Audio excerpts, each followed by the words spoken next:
Assalamualaikum warahmatullahi wabarakatuh. Kami dari kelompok 2, atas nama saya sendiri Muhammad Ridho, terus Fitri Febrianingsi sama Siti Maulida ingin mempresentasikan tentang aspek pasar dan pemasaran dalam bisnis Islam. Pertama yaitu tujuan perusahaan.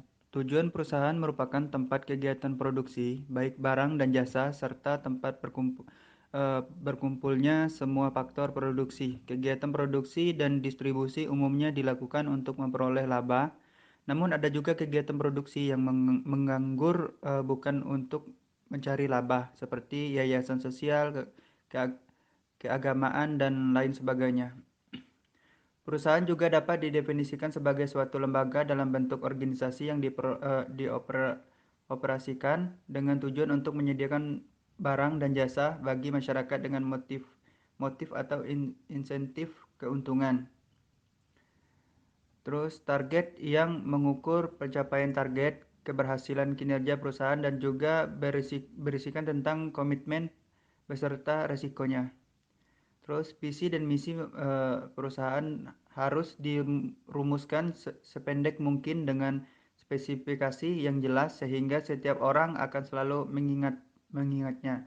Untuk memberikan gambaran arahan bagi perusahaan secara jelas dalam merumuskannya, tujuan harus memberikan ukuran yang lebih spesifik. Jenis perusahaan. Perusahaan ekstraktif yaitu perusahaan yang fokus pada bidang pemanfaatan kekayaan alam, mulai dari penggalian, pengambilan, dan pengelolaan kekayaan alam yang tersedia, misalnya tambang batu bara. Terus perusahaan agraris yaitu perusahaan yang bergerak di bidang pengelolaan lahan atau ladang, misalnya perusahaan yang bekerja di bidang pertanian, perikanan, eh, perkebunan, kehutanan, dan lain sebagainya. Terus perusahaan industri yaitu perusahaan yang memproduksi barang mentah menjadi setengah jadi atau setengah jadi menjadi produk siap jual. Bisa juga perusahaan yang meningkatkan nilai guna barang. Terus perusahaan perdagangan yaitu perusahaan yang bergerak di bidang jual beli barang, membeli barang yang sudah jadi tanpa diolah lagi. Misalnya usaha pertokoan, usaha minimarket, dan lainnya. Terus perusahaan jasa, yaitu perusahaan yang bergerak di bidang jasa atau layanan, misalnya jasa perbankan, asuransi, perhotelan, pembiayaan, dan lainnya. Jenis perusahaan yang berdasarkan status kepemilikannya, perusahaan milik negara, yaitu perusahaan yang dimodali dengan didirikan oleh negara. Terus koperasi, yakni perusahaan yang dimodali dan didirikan oleh anggotanya. Perusahaan swasta yaitu perusahaan yang dimodali dan didirikan oleh sekelompok orang luar. Terus bentuk perusahaan. Perusahaan berbadan hukum. Perusahaan yang bisa dimiliki oleh negara atau swasta. Bisa juga bentuknya persekutuan yang dimiliki oleh beberapa pengusaha baik swasta atau negara yang sudah memiliki syarat-syarat hukum. Terus PT Persero Terbatas atau PT TBK atau perusahaan perseroan atau koperasi atau perusahaan umum. Perusahaan yang tidak berbadan hukum, jenis perusahaan ini adalah perusahaan yang dimiliki dan didirikan oleh beberapa orang pengusaha dalam bentuk kerjasama. Mereka bisa menjalankan berbagai bidang perekonomian seperti perdagangan, perjasaan, dan perindustrian. Perusahaan perseorangan seperti firma, komoditi atau CV, persekutuan perdata, terus yayasan foundation. Berikutnya akan dijelaskan oleh teman saya yaitu Fitri. Kepada Fitri saya persilakan. Selanjutnya, pemasaran. Pemasaran merupakan tugas terakhir dari kegiatan ekonomi dalam memuaskan kebutuhan hidup manusia.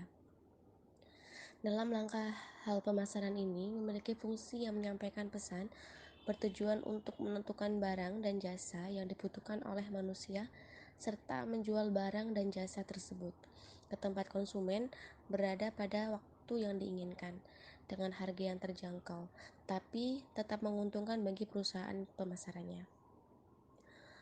Fungsi pertukaran. Fungsi ini dilakukan oleh pembeli untuk memilih jenis barang yang akan dibeli, kualitas yang diinginkan, kualitas yang memadai, dan penyedia yang sesuai.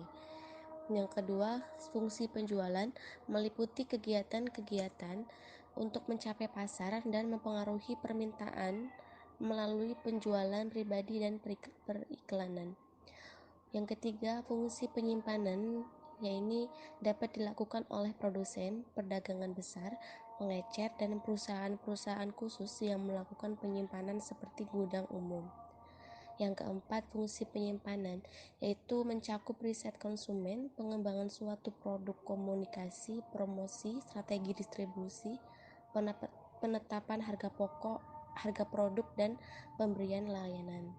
Selanjutnya STP, segmentation, targeting, positioning.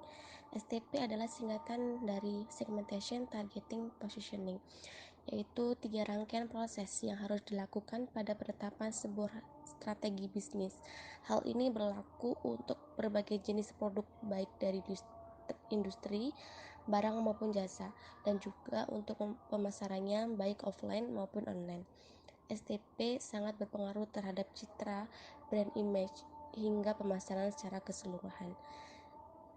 Segmenting merupakan proses mengategorikan, mengklasifikasikan, menggolongkan semua target potensial produk yang akan dipasarkan. Kemudian membagi pasar menjadi bagian-bagian berdasarkan pembeli dan kebutuhan, karakteristik dan perilakunya, dan lain sebagainya. Tahapan segmentasi itu ada 3. Yang pertama demografis, psikografis, dan perilaku. Yang tahapan selanjutnya mengevaluasi, yaitu berbagai segmen tersebut untuk memutuskan segmen mana yang akan menjadi target market. Tahapan yang ketiga yaitu targeting, melakukan beberapa survei agar dapat mengetahui keadaan pasar yang nantinya sehingga proses pemasaran tidak salah sasaran.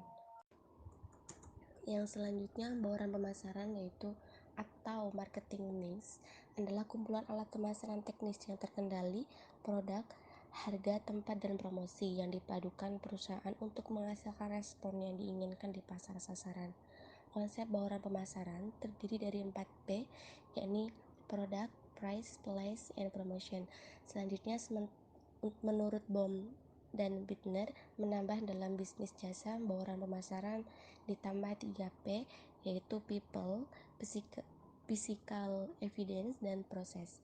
Peramalan pasar. Peramalan pasar adalah permintaan pasar yang dengan tingkatan pengeluaran pemasaran industri. Peramalan merupakan bagian vital bagi setiap organisasi bisnis dan untuk setiap pengambilan keputusan manajemen yang sangat signifikan. Peramalan menjadi dasar bagi perencanaan jangka panjang perusahaan. Kemudian untuk memperhatikan permintaan pasar saat ini, yang pertama adalah total potensi pasar. Potensi pasar suatu wilayah, metode pembentukan pasar, dan yang keempat metode indeks multifaktor. Yang terakhir adalah memperkirakan permintaan masa depan. Sedikit produk atau jasa yang membiarkan diri mereka sendiri diramalkan dengan mudah, biasanya menikmati tingkat absolut atau tren yang cukup konstan dan persaingan yang tidak ada maupun stabil. Di sebagian pasar, peramalan yang baik menjadi kunci keberhasilan. Suatu perusahaan biasanya menyiapkan peramalan ekonomi makro terlebih dahulu, lalu diikuti dengan peramalan industri, kemudian peramalan penjualan perusahaan. Yang pertama adalah survei maksud pembeli, yang kedua gabungan pendapat tenaga penjualan, yang ketiga pendapat ahli, yang keempat analisis penjualan masa lalu, dan yang terakhir adalah metode uji pasar. Cukup sekian dari kami.